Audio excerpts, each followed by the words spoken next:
Everybody, happy Friday. Hope you're all having a good week. Been sort of an up and down DFS week for me. Had a good day, had a couple of bad days. Yesterday didn't quite get there. Thought I was going to get there in the win the rotation player at least, and it didn't quite. My lineups just didn't pan out well in the late third, early fourth quarter. But on to another one. It's a really interesting giant slate today. So we don't have sheets, obviously. Gonna, hope he has a great time with his son, and hope he has a great time down there at UVA. He did post an update of his sheets recently, and you can check that out. I also will have my plays up on the site at True DFS. Don't forget, sign up now. We actually are adding an optimizer. We're in the process of doing it right now, our own optimizer, even though our stuff is compatible with other optimizers. We want to make it a little bit more user-friendly, and we're just working on the site. You can do the 2-week free trial. You can jump into the Discord for free until the December 1st, I believe, is when we're going to end the Discord freeness, I guess. Because there's a lot of good stuff out there, thanks to Rhodey and all the people out there helping. Anyway, let's get into the slate a little bit. My first thought is, again, it's going to feel like maybe we should delay. We've got a lot of Q tags. Ones like Giannis, I expect Giannis to play. I expect, some of these other questionable guys to play. There's just some we don't know about. I mean, hopefully we'll know about Halliburton instead of Afterlock this time because they're playing an earlier game. That's another big one because I would really like De'Aaron Fox if there's no Halliburton, and it would make me want to stack that OKC Sacramento game a little bit. I like Sacramento in general, but I think that they just don't look like the same team without Halliburton. And that's a big one. We don't, obviously Anthony Davis with the eternal question mark. He's, I think he probably plays, but we don't know for sure. We don't know about Rondo. We don't know about Draymond. That's a big one in Golden State because that's another game that has some appeal. So there's just a lot of stuff to keep an eye out for. So as long as you can delay, that's great. However, the problem I'm running into, especially with the pricing, and I feel like guys being mispriced a little bit, that those are in the early games. And Giannis is in an early game too. And I like Giannis. I like KP on the other side of that. I like this Detroit-Cleveland game. I have a little bit of interest in RJ Barrett and maybe some Mitch Robinson, but I probably won't do it because it's an early game, and I want to hold out. It's a really good spot for some of the early teams. So it's a little bit tempting, to want to go there. I just can't bring myself to want to fully commit. I want to leave room in case Halliburton's out to play a Fox or a Hield, especially Fox. I want to leave room if Draymond is out. By the way, Curry is going to be completely unowned on this slate because of how well Chicago's playing defensively. And I'll just say that for this guy's ultimate ceiling, especially if Draymond's out, is going to be in games where they really need him. And that's when he's going to really, do it, handle the ball, have the ball in his hands, do a lot more damage. In general, if there's they're sort of handling teams and whatever, I think you're going to see a strength in numbers. I do like the Bulls to win that game, by the way, either way, which makes me like Steph Curry, believe it or not, because that's when he tends to go off. He's only had two games over 30 fantasy points this season. I'm sorry, over 30 real life points this season. And it's when they need him to go off. And that's what we saw last year when he was going completely nuts because they needed every bit of it. If Draymond's out tonight, that could be another situation. So just a lot to keep an eye out for. That is a national televised game, so you'd think Draymond would get up and play, but he is banged up for sure. All right, so some of my favorite plays. Unfortunately, some of them are going to come in that not the first slate of games, the second slate of games at 7:30. I really like Ricky Rubio. I really like. I think that his minutes are being undervalued a little bit, and I just think he's going to end up playing more than most people seem to have him accounted for.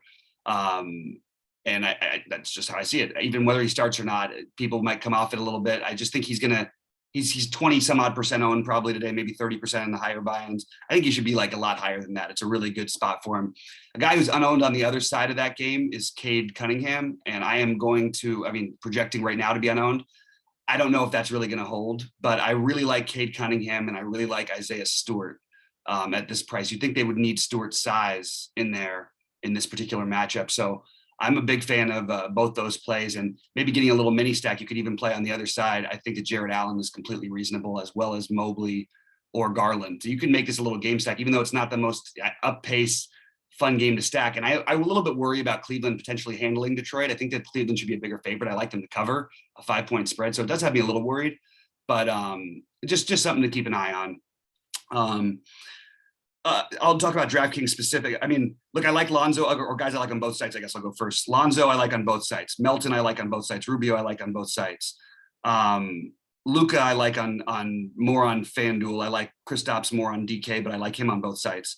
I like D'Angelo Russell on both sides. I like Clint Capella on both sides, but more so FanDuel. Will Barton is a good play on both sites, a little bit more so FanDuel. And we already said Stewart. Jeremy Grant, I prefer on DraftKings. Let's see, Pat Beverly, interested in a little bit of a Lakers stack. I really like Westbrook tonight, so especially on FanDuel. But the problem is Beverly's price over there is, is a little bit off. But I like sort of the Westbrook and D'Angelo Russell. D'Angelo Russell is a guy who will take a bunch of shots when he comes back to LA in general, and that's what he's done.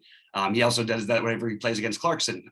So just something to keep in mind. And D'Angelo Russell does he feel a little cheap at 7,100 with a chance at 50 tonight. The guys who I have currently in my build, which will be up on TrueDFS.com very shortly.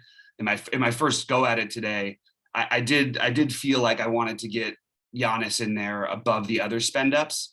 Nationally televised game, they've needed him. Even when he shoots 5 for 15 like he did in the last game in a bad matchup against the Knicks, he scores 52. He's obviously got 80 plus upside. I just really think Giannis is the one I'm going to side with in terms of the spend ups today on DraftKings.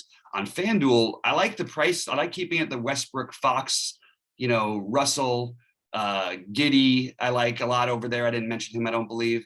Jaren Jackson Jr. I think is interesting on both sides. Mikal Bridges is begging to be played, and this is a good matchup to play him in general.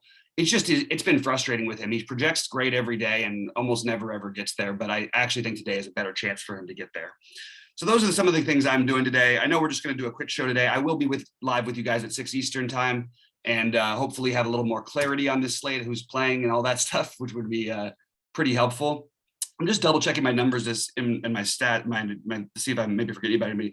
JaVale McGee is going to be a low owned option you can consider as a center in that Memphis environment. It could be a good up pace environment for him. And, we've seen all the big games go to, or huge games go to Kaminsky, but at 4K, I think JaVale McGee has got a shot at 30 fantasy points, which we'd be happy with. Anyway, it's a little tricky. I do think Zach Levine is the one guy I didn't mention who I really like tonight. It's an up-paced matchup for them against the Warriors, even though the Warriors have played good defense. So Zach Levine is the one guy who I didn't mention that I think I would like to get some exposure to. I think I mentioned D'Anthony Melton. Marcus Smart feels too cheap at 5,100 on DK.